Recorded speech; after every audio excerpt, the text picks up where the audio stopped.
we're going to do a social justice moment. It's something that our section committed to doing in 2021, and we're sort of endeavoring to continue to do so.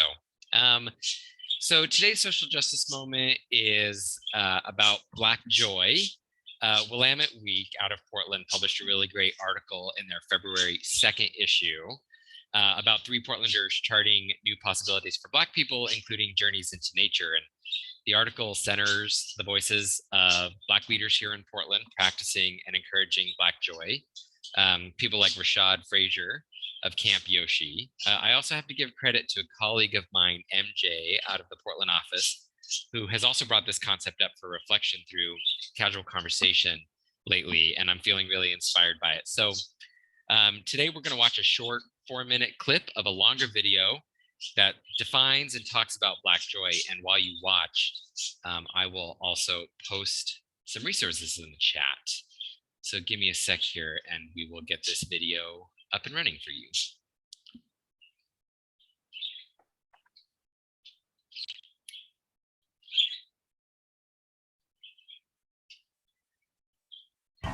Today's baggage, Black joy. Despite what the headlines might tell you, there's much joy to be experienced as a Black person. And while there is no single definition for Black joy, we know that the term is pretty much how it sounds. Black people of the diaspora experiencing joy, from the mundane to the ordinary. Black joy is everywhere. It's a collective experience and can even be an act of resistance. Today, Black joy is all the buzz, but the concept behind this happiness is nothing new. Black folks have been creating joy for themselves in all sorts of ways for centuries. Those fly cornrows? Black joy. The Black voters who showed up and showed out at the polls across the country and had a good time while doing it? That's Black joy too. And Whitney Houston hitting that high note during Super Bowl 25 back in '91? Oh yeah, that was absolutely Black joy. Even if you can't find its definition in Webster's dictionary, Black joy more than exists. And Black folks are calling it out when we see it, especially in a world that perpetuates Black trauma. Learn Italian with Italian TV. Allora che si faccia? Click on words in the subtitle. In her 2016 film, 13th, Ava DuVernay chose to highlight Black joy with a Black joy sequence to parallel the documentary's overall heavy subject matter.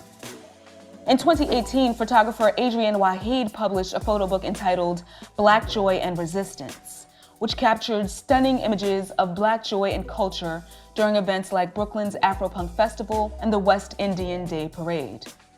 Black joy has even entered the hallowed halls of academia. Professor Andre Brock explores the subject in the digital space through his work Distributed Blackness, and says that we're seeing this phenomena really make waves on social media, largely as a response to racial battle fatigue, or the exhaustion that Black people feel from the onslaught of images of Black trauma. That constant display of Black death in your social media feeds, a space which is supposed to be a space that uplifts you and connects you, can lead to fatigue. It can lead to depression and despair. I think in many ways, the repetition of those images has led people to be cynical about whether they can make any change. Brock is an associate professor at Georgia Tech, who is also known for his pioneering research on Black Twitter. You have to have moments of joy and find joy in your everyday life to be able to survive these moments of affront, these moments of injury and insult, right? And so I am deeply angry about the death of George Floyd. I'm angry about all those things, but there also is something that social media brings to us that allows us to not forget, but to simultaneously experience that joy and that anger in a way that helps us keep our humanity. Black joy can be multidimensional and contextual. It can be resistance to oppression, but it doesn't have to be. During the 2020 uprisings, we saw Black joy manifest in the songs and dances of the protesters who stood up to the police killings of George Floyd and Breonna Taylor. Amanda Gorman broke the internet when she recited "The Hill We Climb" at the 2021 inauguration, a poem that was a sharp criticism of the Capitol insurrection and a powerful representation of Black joy nonetheless. Skinny black girl, descended from slaves and raised by a single mother, can dream of becoming president. Whether it's a song and dance, meditation, or a million other things, Black joy is exactly what its intended audience needs it to be. And it takes on so many different forms online because it's so idiosyncratic.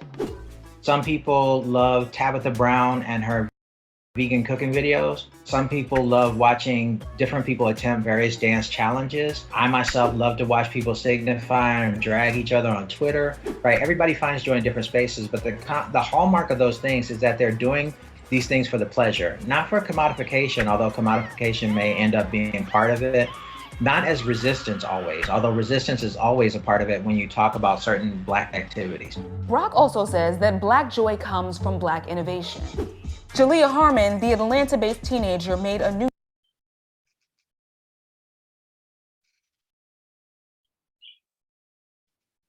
Okay, so we'll stop the video there because I know we want to get on to our topic at hand.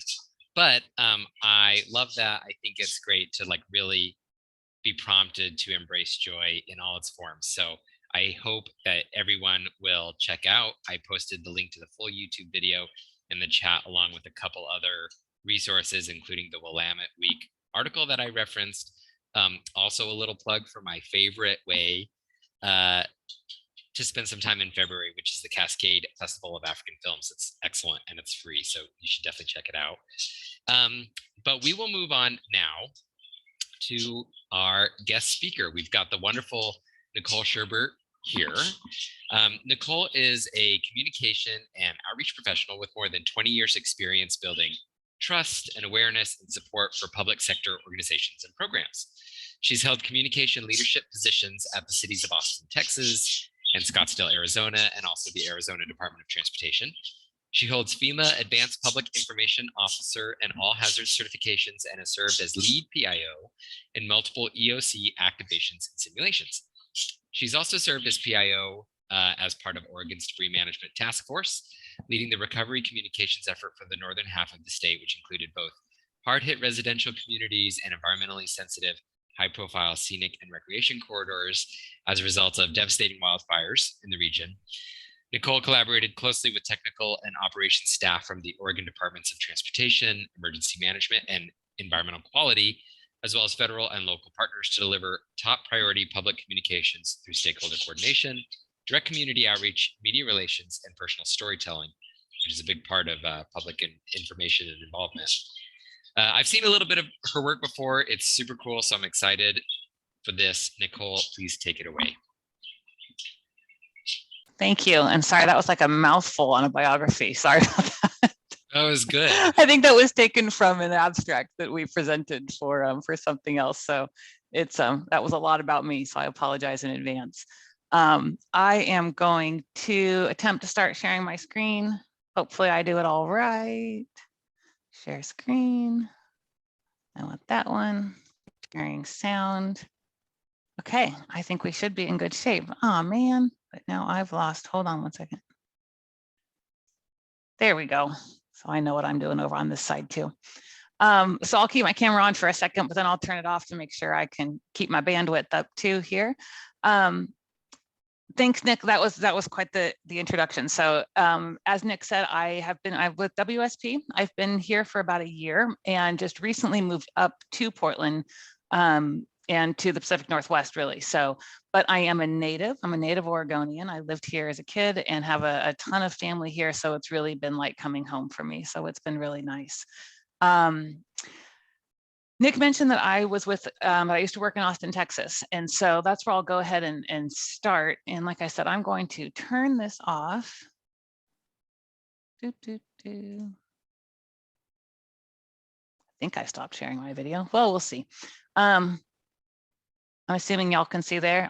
Somebody can come off mute. If you can't see my camera, or if you're seeing the notes page or whatever else, just come on and tell me that I'm doing something wrong here. In the meantime, I will get started. As Nick said, I worked in Austin, Texas quite a while ago, but I worked for the city of Austin. And that was really where I kind of had my first foray, if you will, into communications from a planning perspective. That was back in 2010. and I developed the community engagement plan for the city's comprehensive planning process. It was adopted in 2012 and has been updated every year since then. But at that time in 2010, when we were originally doing it, it was the city's first comprehensive plan since the 1970s. And if you aren't all familiar with Austin, Texas, you know that it is not anywhere close to the same town that it was in the 70s. So it was really a great project. I had very little background in planning prior to that project. So I learned a lot about how big picture comprehensive planning efforts have to really address so many different values and needs and people. And while those are often so divergent and so diverse, they're also interdependent. So I came to really appreciate communications from a planning perspective. But to reiterate, I am not a planner. I am not an engineer. So I'm just someone who sees a lot of value in that process. I'm also someone with a lot of emergency management communications background. And so I think that from a planning perspective, they are two things that really, really go hand in hand. So I'm excited to have you all as planners as an audience for this presentation. So moving on, before we kind of get into more about the project itself, a quick little background on how WSP became involved in the project. WSP in our planning sector has a group called the Climate and Disaster Resilient Communities Group. I always get that wrong, so I had to read it. Unlike me, these folks are planners, and they're a relatively small but growing core group.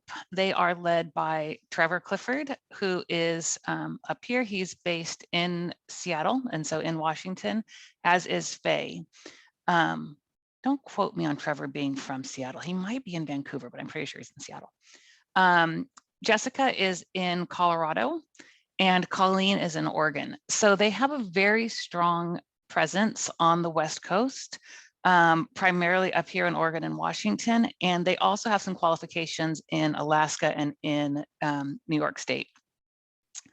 And what's important to note here and why we bring them up is that they are very involved in, from a planning perspective, a lot of training and a lot of kind of core education to help build more climate and disaster resilient communities. So it's a great opportunity. If Nick can certainly have Trevor come and talk with you all more about that from a planning perspective as well. I'm sure he'd be happy to talk about it. But back to the case study at hand. So the reason we were involved in this project is that through their other qualifications, this group was already on an on-call contract for a company called AC Disaster. And it was through that AC Disaster received the contract to manage the statewide cleanup operations from the wildfire. And I'll get into that as well in a second. But then it was through that on-call contract that WSP was brought on board. Now, Trevor's group doesn't have communications, so he reached out to the group that I am a part of, which is our communications and public involvement group, and asked if we had people who could take on that PIO responsibility. And that is how we came about being on this project. So again, before I get onto the project itself, a little bit kind of a plug here for why communications is so important as part of emergency response and in planning in general. As planners, I'm sure y'all are familiar with the National Incident Management Systems and the incident command structure. As I said, I'm emergency communications girl, so I'm a bit of a NIMS junkie. This is just a very basic incident command structure taken from FEMA. This is not from the wildfire. This is just a generic one. And you'll see different forms of this in any time you're going to see an ICS. But the one thing that's always consistent is that you're going to have a public information officer or some sort of a public information lead. Generally speaking, they will report directly up to that incident commander, and they're going to be the ones who are filtering up information from all of the other groups up through and with the incident commander, and then deciding how that information can best be disseminated to the public. It's also important to note that the communication function needs to take place in all phases of emergency management. Again, y'all are probably familiar with emergency management phases. You have your preparedness, which happens in advance of an event, response, which occurs during it, and then recovery and mitigation. Obviously, we're going to be talking today about recovery, but I would make a huge argument that preparedness is where we really need to put additional focus. And again, that's why I'm excited to be talking to planners to remind you all that when you're putting in planning, to make sure that you are looking at preparedness and having communications as part of that. So to get to the project. As you all probably know, the Labor Day fires of 2020 were the largest disaster in the state's history. There were 9 fire areas statewide in one weekend. And that doesn't even really tell the whole story. Some of those fires, you know, when we talk about there were not 9 fire areas, that's what the FEMA designation is in terms of how the funding worked out. So we have these 9 fire areas statewide, but several of those fires were actually fire complexes. So you have fires like the Beachy Creek Lion's Head fire, which was in the Santiam Canyon. If you're familiar with it, it's just east of Salem, basically.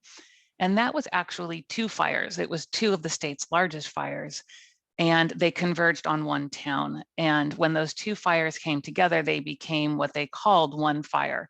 So to say that it was only 9, that it was 9 fires doesn't really paint the full picture of just how huge the fires were. In response to the fire, the governor created the Oregon Wildfire Economic Recovery Council. And that council was designated by the governor, and they were looking at every aspect of fire recovery. That group then created the Debris Management Task Force, and that task force was tasked, for lack of a better word, was tasked with actually leading the cleanup efforts. The cleanup efforts were then really twofold. It was removing hazard trees and cleaning up all of the ash and debris from private properties. And I'll talk a little bit more about those in a minute. The task force included the Office of Emergency Management, the Department of Environmental Quality, and it was led by ODOT, which might seem a little bit odd of why is ODOT leading the operations. That was for really 2 reasons. First of all, because the hazard tree operations were taking place on state highways, so that made the most sense. They are the most familiar with it. They have the management capability, but also because they have the contractual capabilities really to handle this size of an operation, more so than like an ODEQ, which is going to be a smaller organization. So when it was created, I mentioned earlier that AC Disaster was brought on as the prime kind of disaster relief consultant. And then they brought on WSP to handle the actual communications operations. ODOT also hired a temporary full-time employee to serve as the strategic communication director. That's the person, if we were looking at that org chart from earlier, would be in that one box that says public information. He would be leading that box. We came on board. We immediately, first off, we temporarily relocated WSP staff. We did not have on the ground staff up here that could handle this type of emergency communication to the level that needed to be executed. So we relocated 2 full-time staffers up here, one from Los Angeles and one from San Francisco, and they both went to Salem where the operations headquarters were taking place. They immediately conducted a needs assessment and then started creating a budget and a work plan. The work plan itself included just about everything you can imagine from a communication standpoint. And I won't get into all of these things. You can take a look at them. It's pretty much the basic things that you would consider. Obviously, getting a website up and running, getting media relations, getting spokespeople. But what I want to focus on really is this stakeholder coordination, because it was really so important, and again brings us back to that preparedness phase of emergency management and how important it is to facilitate stakeholder coordination from the very beginning of all kind of planning processes. Our communication strategy for the task force was designed to take a centrally coordinated, locally executed approach. And what does that mean? From the centrally coordinated standpoint, it means that we immediately got to work on creating all of these things that you see in this list. We had to create those newsletters, get the website up and running, start creating the ads that we would then put into a media buy, get the graphics started to get executed. But it needed to be locally executed, which means that we needed people on the ground in these communities to help us execute this work plan. And to explain why is to really show kind of the scope and scale of what this disaster looked like. When we talked about the 9 fire areas, they go obviously from all the way up here in Riverside, which is up in Clackamas, which is just 45 minutes from Portland, all the way down here to the far southern Arizona, excuse me, southern Oregon down in Alameda. And the reason to explain better why we needed to have this locally executed approach is that you had, if you look at the Alameda fire in far south Oregon, you can see how tiny it was. It was not only tiny, it was extremely fast moving. It was over in a couple of hours. But it was an urban fire, and it destroyed 2,400 homes. More homes were lost in Alameda in this little tiny fire. I'm not sure if you can see my cursor, but when you look at the perspective, more homes were lost in the Alameda fire than in all of the other fire areas combined. And to further burden that, most of those were affordable housing. And if you are at all familiar with Southern Oregon, then you know that there was certainly not enough affordable housing to begin with before 2,400 of them were burned in a 3-hour period one weekend. Now contrast that with the Riverside fire up here, where there's this little tiny dot up here, and that's where the fire jumped. That little dot is where the actual homes were lost. And there were only about 30 homes that were lost there. Several of them were people's second homes.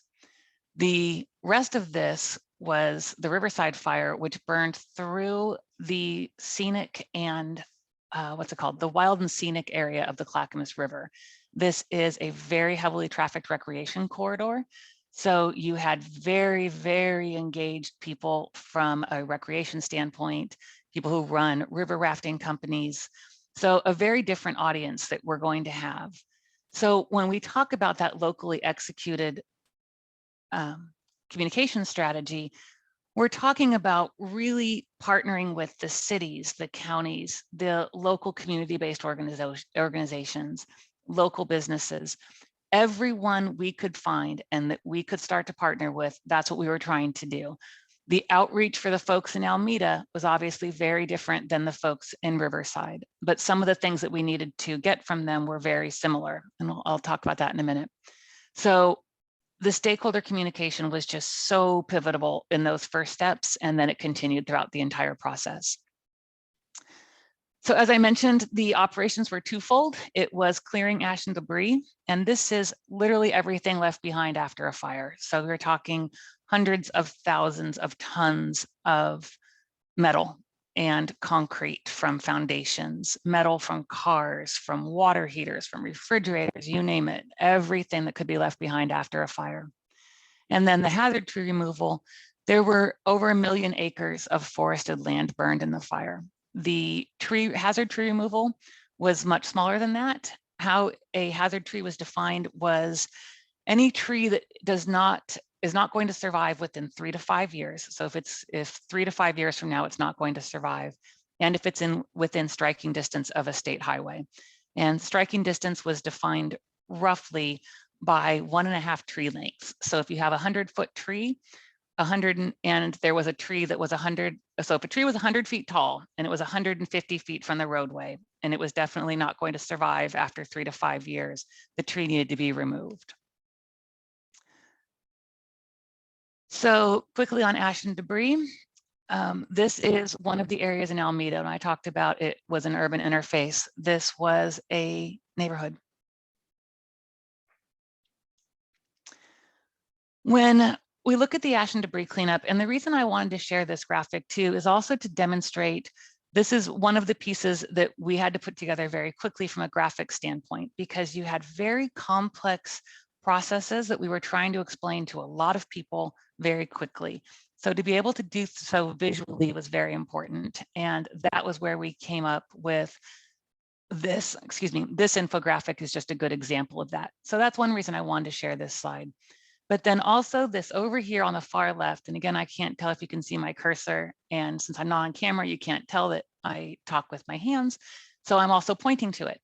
But this permission to enter was so key. We could not do any of these other steps until we had the ability to get into people's properties. I see a chat. Oh, you can see my cursor. Yay. So it's almost like talking with my hands. That makes me so happy. So permission to enter. We had to get the property owners permission to be able to even enter the properties to do everything else. So the really initial push was securing rights of entry and educating people about this process, educating them about the program, and then facilitating the submission of their rights of entry. So even if it's, whether it's Alameda, where you had, like I said, these 2,400 homes, or you had the 30 homes up in Clackamas and then everything in between, obviously, we still needed to secure that same right of entry form. So things like this graphic can be created and they are used everywhere, but it was really the dissemination of those that needed to be highly localized in how we could best do execute the communication strategy. So let's check my notes, make sure I hit on everything I wanted to. Yep. Okay. Hazard trees. I will let this video speak for itself in defining what a hazard tree looks like.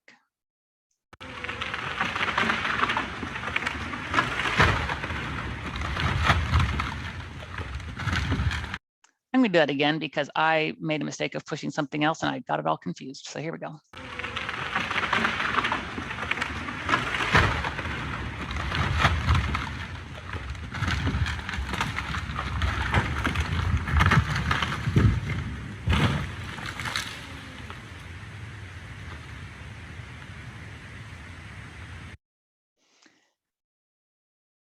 So hazard trees.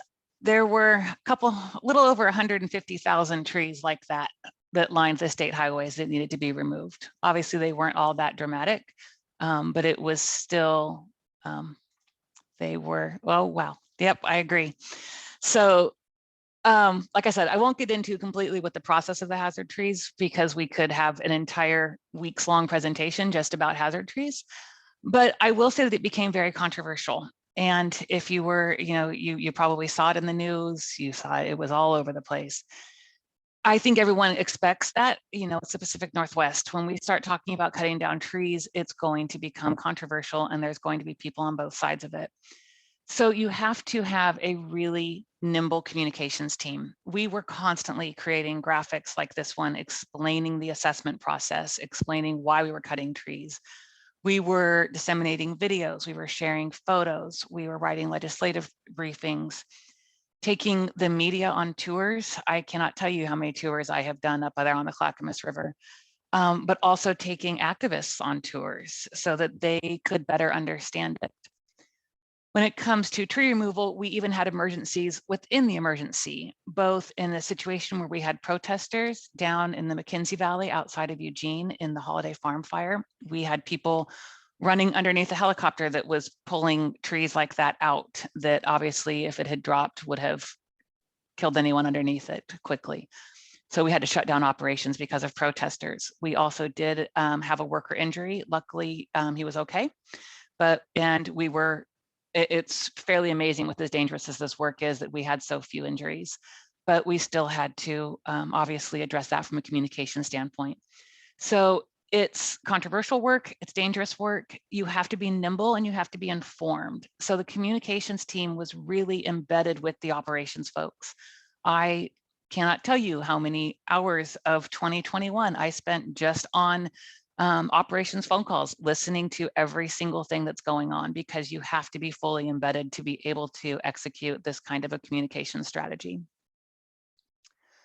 At the end of the day, we ended up only removing about 100,000 trees, which is, that sounds only 100,000 trees, but there had been at times estimates that it might be as many as 200,000. There were estimates that there would be over 100,000 just in the Riverside fire.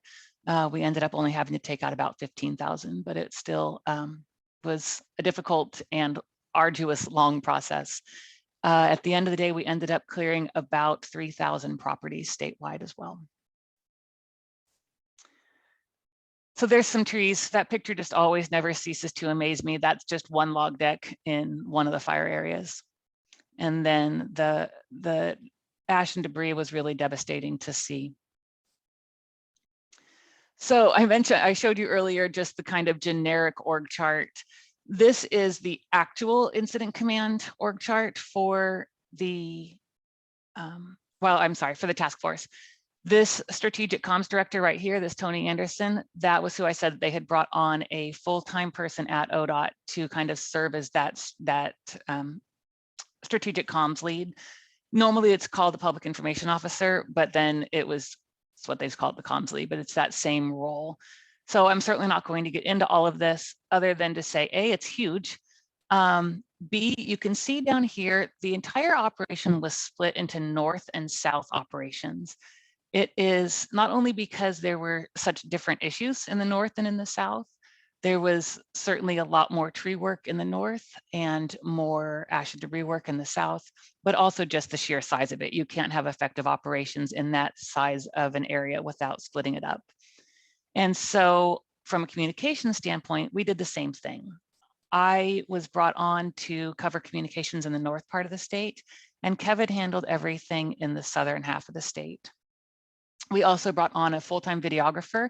Chris did cover the whole state, so I think he logged more miles than any of the rest of us, certainly last year.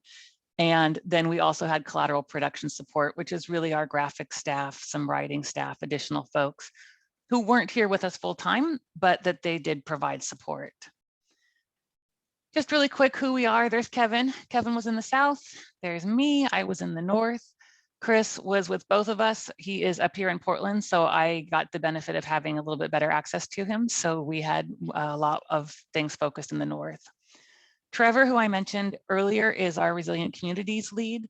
He was the project manager, so he didn't work full-time on the operation, but he handled everything from a contractual standpoint.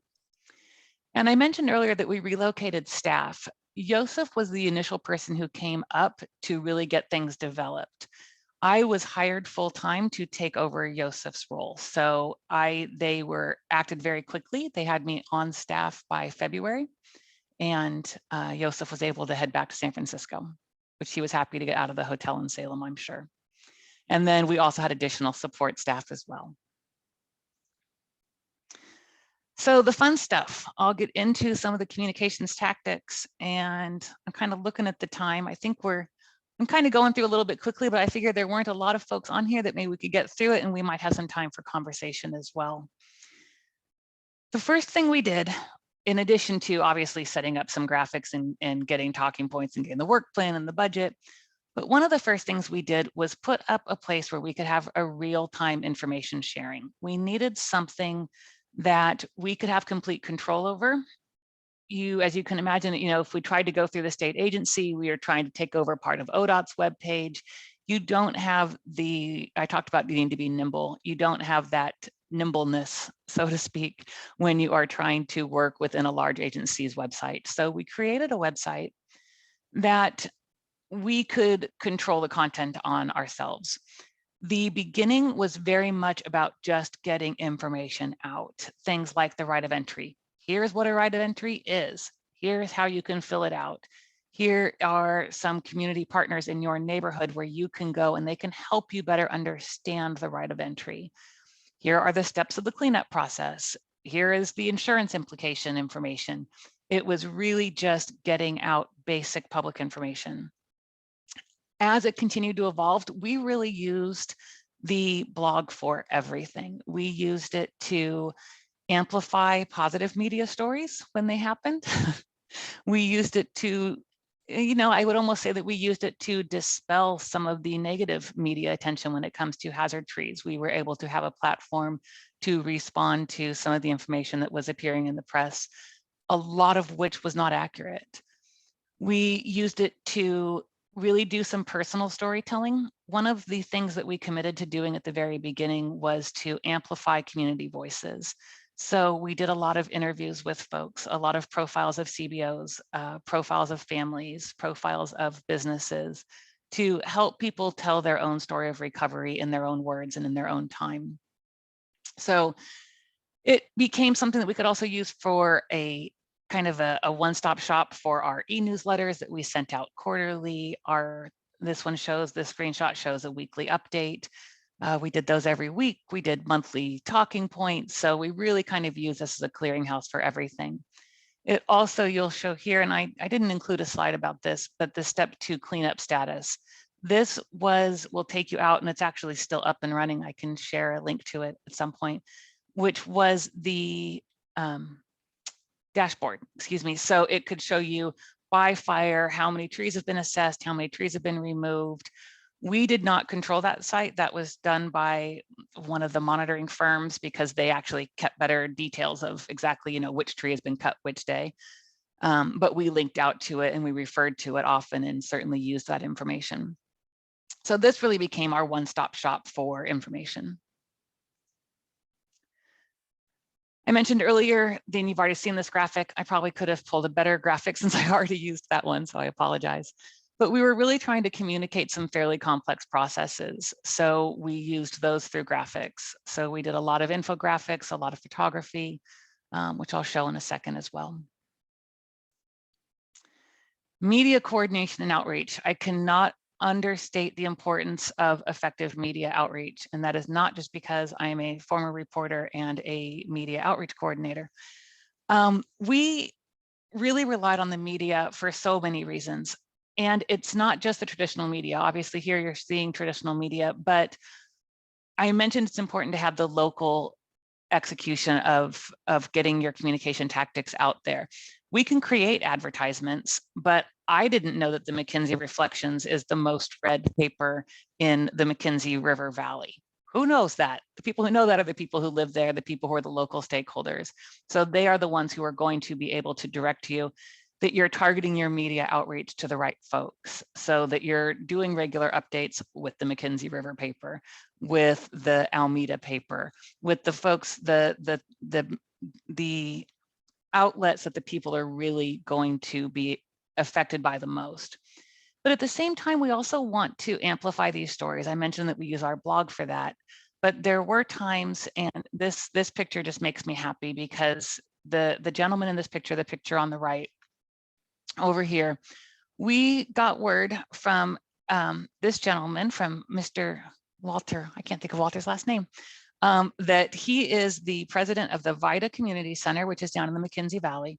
And that when they built he had been the president of the community center, and that there was a rumor going back to the 1930s when they built the community center building, that there was a time capsule in the cornerstone.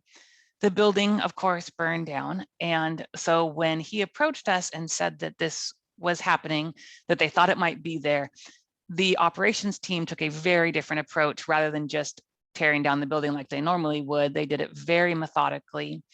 They coordinated with me. I coordinated with the media. We had people who came down from Portland media, people who came up from Southern Oregon, certainly the Eugene and Salem papers and TV stations.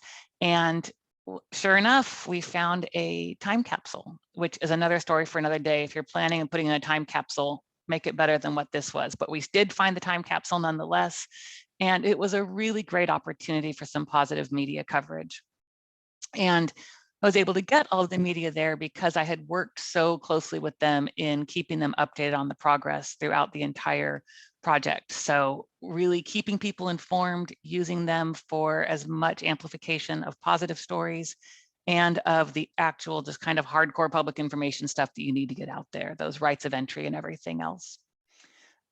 Also, we used the media heavily to try to dispel some of the negative press we had about the hazard tree removal process. So really taking the media out, like I said, doing media tours, that's what's happening over here on the left, explaining how trees are assessed, walking them through the process of assessing a tree, why the tree is cut, showing them videos like I showed you earlier of the tree and what can happen if they are not removed efficiently. Area tours, I mentioned lots of tours of 224. This is 2 different tours with the governor, about 6 months apart. The first one is touring that housing area in Alameda that I showed you and discussing affordable housing. So of course, when it comes to what the communications team has to do, you're working with the governor's advance team. You're putting together all of the talking points. For the 224 tour over here on your right, I had to go meet with the state troopers ahead of time, really work on exactly where those stops were going to be. So there's a lot that goes into these tours. We did a lot of tours, like I said, in 224 with the rafting community. These are folks who that's their livelihood. And unfortunately, because of COVID, they had already not had a season in 2020. Then they did not get to have a season in 2021 as well. So taking them on a tour, I don't have a picture of that one, I wish I did, of taking them on a tour, and we took the rafting community all the way up through the entire process, showed them what happens when one of those trees is being felled and it falls directly into the river, and what that could do, obviously, to people who, if they were recreating on the river. So did lots of tours. A lot of drone work and photography. I guess I'm starting with photography. Yep, next one will be the drone work. We captured a lot of photos and really used those throughout our storytelling process. We did a lot of stories about arborists, and this was 2 of those photos, and really kind of doing some photojournalism work to explain that hazard tree operation process and what these arborists are doing, why they're certified, how they're doing their process. And then drone work. This is that community that you saw the picture of earlier. And then continuing to do drone work from the same vantage points. This one's obviously a little bit different, but to document the process and use that in our storytelling. Operationally too, they actually relied on some of our drone work for a lot of things. They would ask us to fly things if we were already going to be in the area to try and help out the operations team as well. So they didn't have to bring their drone work and didn't have to be as redundant. And then video storytelling. So I've said this several times at the beginning, the most important thing that we could do was get out accurate information to the public as quickly and as broadly as possible. But as we progressed throughout the process, we also really wanted to tell the stories of recovery. I said before that we wanted to elevate community voices, and that was something that we really did. A lot of the videos that we did were for certain reasons. If you look over on here, you see Rebuilding Detroit. This is one of my favorite videos of the city of Detroit. So I mentioned earlier that there was the Beatty Creek fire and the Lion's Head fire, and they converged on a small town. The Beatty Creek fire and the Lion's Head fire were actually going in different directions. They were both burning away from Detroit. They didn't evacuate. They thought they were going to be fine because these 2 fires were far enough away from them. In the middle of the night, the 2 fires both changed directions, and they both started coming directly at each other, and they converged on the city of Detroit and completely destroyed the city. There's almost nothing left. It was a very small town to begin with, and there was really nothing there afterwards. A few homes survived, and the grocery store of all things survived, even though it had to be completely gutted and rebuilt. But Detroit is a tourism town. It's right there on Detroit Lake. And their entire livelihood depends on the money that they make during the summertime when people come up there and do their boating and they shop at the stores and they go to the restaurants. The restaurants burned, but they did have food trucks that were there. The grocery store was back in operation, and the marinas were going to be back open. So before summer, we did this video about rebuilding Detroit and then amplified it as much as we possibly could to try to get people to understand that it's burned, but you can go there. You can go and support your local business. So that was a really effective video, and one that we really were able to amplify and I think really benefited the city in a lot of ways. We also used it, you'll see above that, the OR 224 closure update. I felt like we could have kept doing those on a daily basis and we'd still get questions. But we did multiple OR 224, like this is what happens with an arborist. This is why it's still closed. So those kind of videos. We also did this glide revitalization to support our local partners on the ground and try to get attention to their organizations. And then we also just did it sometimes just for storytelling. And I'm going to go ahead and play this video. This is, whoops. This is one of the stories. Sometimes we did videos just to tell stories of recovery and get those out into the community and help, I don't know, maybe help people feel better, help people start seeing that there was some light at the end of the tunnel and that we were working towards rebuilding. So this is about 3 minutes long and I will start it now. Maybe. There we go.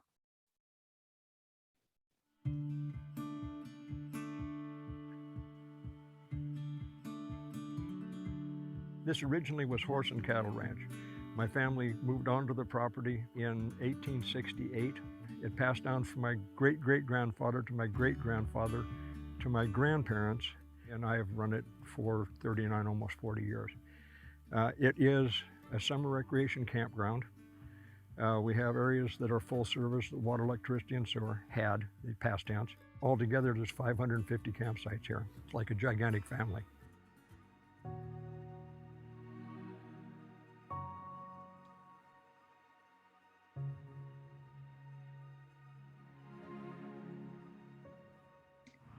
The day of the fire, we left here about an hour and 5 minutes before the fire came through. Left in the smoke so thick you couldn't see in front of you. Came back a couple days after the fire. From that point on, it's just been a job of trying to clean up. I can't tell you how many of our families, even during COVID, came and hugged me and cried with me at the loss of my wife. She got to see the campground after the fire. She only lived 5 days after she got to come back home. She drove through the park, wouldn't let me go with her because she didn't want me to see her sob. She came back to the house in tears and stopped long enough to tell me God left me the playground and he left me the rec room. Everything around us burnt, everything around there burnt. That was what was left. So, painful memories, but good memories.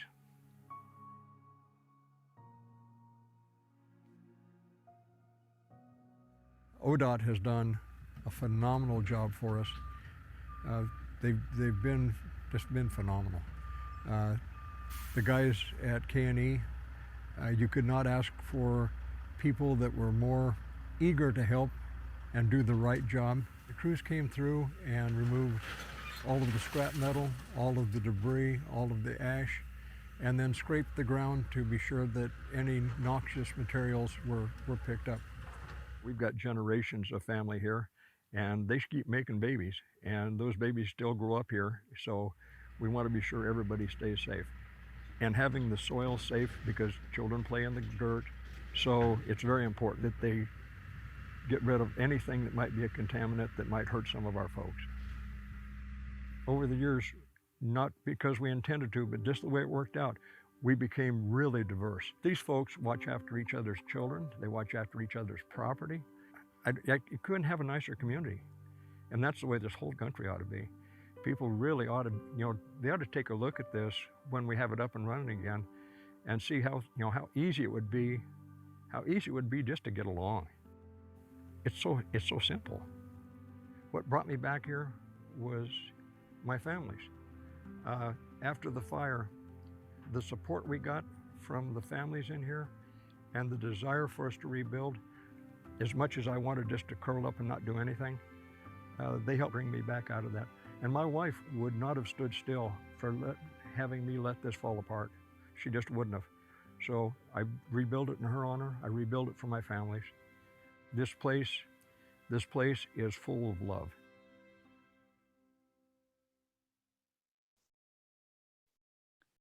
So that gentleman was Randall Tinney and has been in that area for generations, and to be able to help tell his story, and for the families who used to go to that. And I see such wonderful comments on it on social media from those families who are just so excited and want to support him and reached out to see what they could do to help support him in rebuilding. And so it really is an opportunity for building relationships, and again, just getting people's voices out there and helping them tell their own stories of recovery. So we talk about building trust, and we talk about purposeful communication, and it really is amazing. So these are the Ballmans. They're so funny. So Kevin down south, they were part of the group in Alameda, and Kevin's wife is now pregnant, and he shares ultrasound pictures with these folks. There's a story online, you can find it, about our Osprey situation. If we have time, we can talk about that later. But we got to go and see these chicks when they finally were released, and this holding that is the veterinarian who we worked with to save the Osprey babies, and she sent me a Christmas ornament with a picture of them on it. So really working in the communities to build trust, build relationships. And that really, again, starts with the planning process and starts with forging those relationships and those communication channels early. So our lessons, strategic communications, please, please, please consider making sure that it is a critical part in all of the stages of planning. We are going to continue to see an increased demand for emergency response and crisis communications, and that isn't going to change. And so that support needed is going to continue. And then again, can't say it enough, stakeholder communications and relationship building is just so important to the success of any kind of a project. And while this was Oregon, I wanted to bring this back to Washington, since I know that most of y'all are in Washington. And this, I read this article last week and I thought it was really, really appropriate for this audience. And this is an article, it's in the conversation, which I really like. And this particular article was authored by earth science professors at Stanford, along with a I have to have my cheat sheet, hydroclimatology professor at UCLA. And there's a link to their full study in this article online. But in it, and I'll quote from it, it says that, well, originally it's talking about residential growth from 1990 to 2010. And it says, quote, we have found that the fastest rate of population growth by far has been in the areas with the highest fire risk. This includes several areas in California, Oregon, Washington, and Texas. So this is not going away. We need to continue to plan for building resilient communities. And during that community building and planning process, we need to make sure that we are including communications as part of that plan. So I am going to come back on camera and I will stop sharing my screen. And are there any questions or thoughts?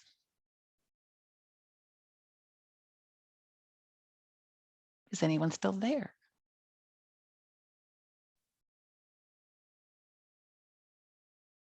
Hi, Nicole. This is Claire Lust. Thanks so much for sharing what you've worked on. That was really super interesting. I guess the question I have is, how did you manage working so intensely with such kind of a difficult area, you know, people losing their property, losing their lives? How did you maintain, I guess, the energy for outreach through all of that? Yeah, you know, it's definitely difficult.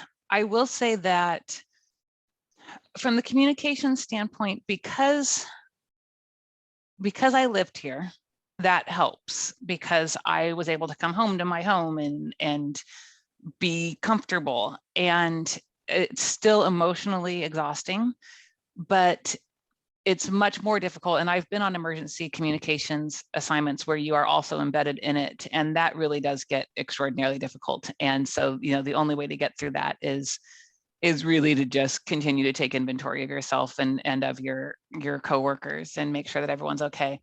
I will say that the operations folks, it was extraordinarily difficult. When we were going out, it was generally speaking for one specific purpose, but you had folks, especially like our incident commanders, who were in charge, the number one person who was like on the ground. They're the ones dealing with the fire victims every single day and hearing their stories. And I wish I would have, you know, it's funny you said that. So I'll ask all of you if you want to go on, I'll share a couple of video links of really seeing what they went through and having to deal on a daily basis. And that is so difficult. And so I don't know how they handled it. Exhausted, I can tell you that.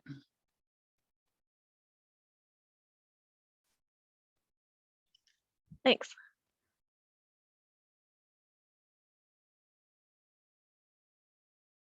So I will just throw into the, since it's a quiet group, I am just going to throw up a link to the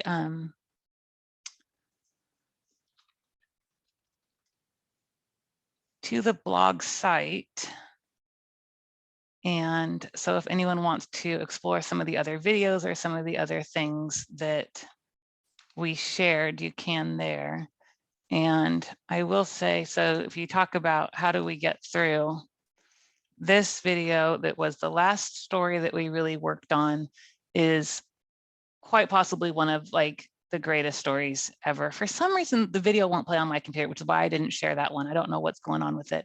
But everybody else is working. It works on my phone, but not on my laptop. So that last video, if you won't have a dry eye though, I promise, it's pretty awesome. So I would suggest watching that last one. So I hope that helps. Like I said, Nick knows how to get a hold of me if I can answer any other questions, or if your group wants to talk with Trevor, who is really the one working on kind of these resilient communities. And I just realized I'm looking at the wrong camera. So you can reach out to Nick and he can do that as well. Thanks, Nicole. Yeah, as Nick mentioned, our March forum will be focused on climate change. So that might be something we do reach out to Trevor for. That's a great lead to have. Yeah, I'm sure he would be happy to. Awesome. Well, thank you, Nicole. Thank you, everybody. Thanks so much for having me. And yeah, like Nick said in the intro, this will be recorded and on our YouTube page. And as usual, credits are available. So feel free to reach out if you need help with any of that. Okay, awesome. Thanks so much, everybody. Bye-bye.